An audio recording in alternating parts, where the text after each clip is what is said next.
Prej veprave të mira që besimtari duhet të kujdeset për to gjatë muajit të Ramazanit është edhe falja. Tua fal të tjerëve, gjithashtu të kërkoj falje për Allahu xhelle wala. Nuk është e logjikshme që njeriu në veten e tij të ketë mlef, inati, mëri për të tjerët, pastaj të kërkoj falje për onës Allahu xhelle wala.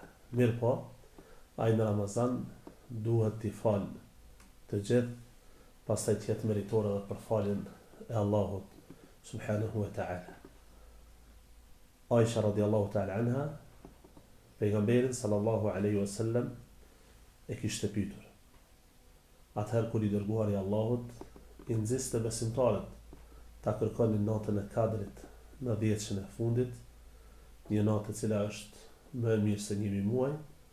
Aisha radiallahu ta'ala anha e pyeti të dërguarin e Allahut: "O i dërguari i Zotit, nëse unë takoj këtë natë, çfarë të them? Apo a ka ndonjë lutje specifike me të cilën i drejtohem Allahu xhelle wa ala këtë natë?" Pejgamberi alayhi salatu wassalam e mësoi Aishën duke i thënë: "Ja Aisha, quli, o Aisha, thuaj, Allahumma innaka afuwun tuhibbul afwa fa'fu anni." O Allah, ti je falës, e don faljen, më fal mua. O Allah, ti je falës, e don faljen, më fal mua.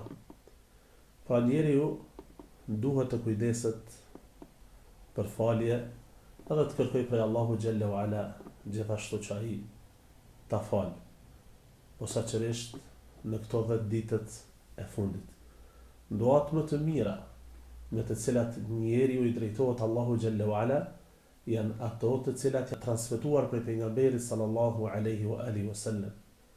Nga se siç e dim, pejgamberi i Allahut apo pejgamberët e Allahut i janë dhënë fjalë të shkurtra dhe përmbledhëse. Fjalët të shkurtra dhe përmbledhëse. I kishte thënë Aishës: "Inni utitu jawami'al kalim."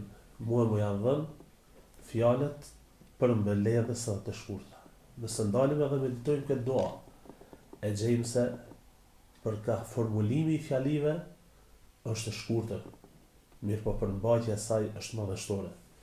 Besimtari duhet të lutet me këtë dua gjatë ditëve të Ramazanit posaçërisht.